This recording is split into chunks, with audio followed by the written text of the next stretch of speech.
Army captain removed from first class by a racist woman. His response will leave you in tears. Racist encounter in first class asterisk. Have you ever been judged for something completely out of your control, like the color of your skin? Imagine sitting in a seat you paid for, minding your own business, only for someone to demand you leave because they believe you don't belong there. What would you do?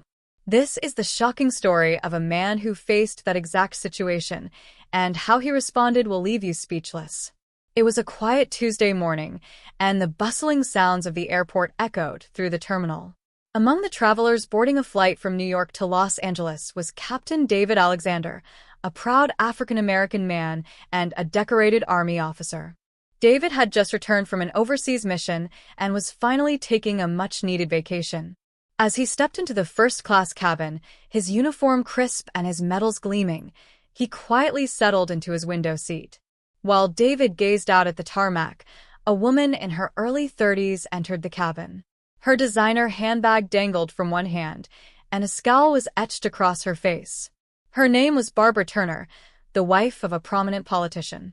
Barbara's sharp eyes scanned the cabin before stopping abruptly when they landed on David. She stared for a moment, as if struggling to process what she was seeing. Then, with an audible sigh, she marched toward him. "Excuse me," she said, her voice loud enough to catch everyone's attention. "You're in the wrong seat.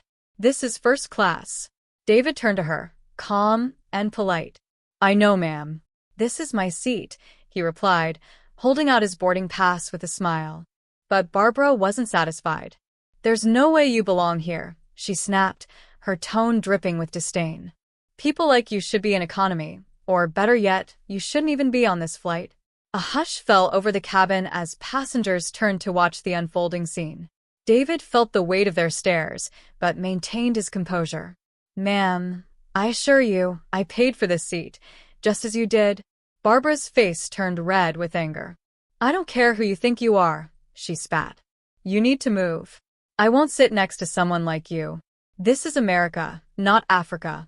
Her words hung in the air, heavy and cutting. David felt their sting but refused to let her see his pain. Instead, he met her gaze and replied, "Ma'am, I'm an Army captain. I've served this country for over 15 years, protecting the freedoms we all enjoy, including your right to say what you just said. But that doesn't make it right." Barbara scoffed. "Army captain," she sneered. "I don't care if you're the president. My husband is a powerful man, and I can have you removed from this flight. Either you move, or I'll make a scene you'll never forget." David stayed silent for a moment, his eyes steady. Then, in a firm yet calm tone, he replied, "Ma'am, you've already made a scene." The tension in the cabin was palpable. A flight attendant quickly approached, trying to defuse the situation. "Is there a problem here?" she asked. "Yes," Barbara snapped, pointing at David. "This man doesn't belong in first class. I demand he be moved to economy immediately." The flight attendant looked stunned, but quickly regained her professionalism. "Ma'am, he has every right to be here. This is his seat." Barbara wasn't done. Turning back to David, she spat. "Why don't you go back to where you came from? People like you don't belong here." David took a deep breath. He could have responded with anger, yelled, argued, or even walked away. But instead, he chose something no one expected. In a steady voice, he said, "Ma'am, do you know the history of African Americans in this country? Do you understand the sacrifices we've made, the struggles we've endured, and the contributions we've given to build this nation? My ancestors were brought here against their will, forced to work, to suffer, to fight for rights that should have been theirs from the beginning.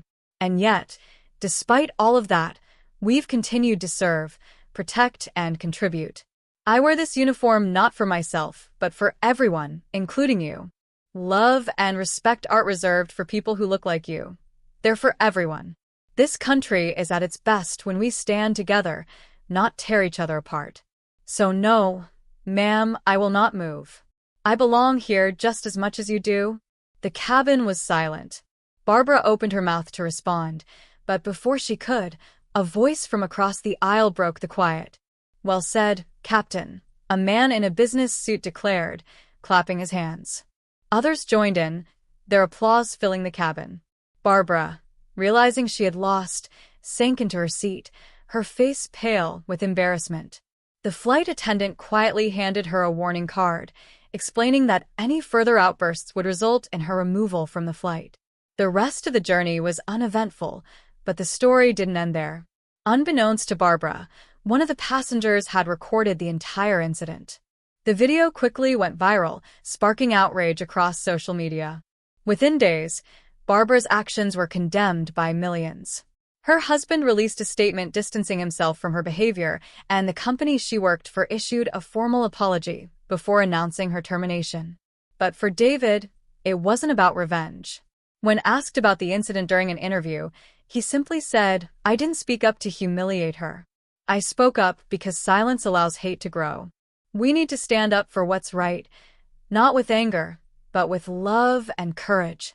And that, my friends, is the lesson we can all take from this. In the face of hate, we have a choice: retaliate or educate. Captain David Alexander chose the latter.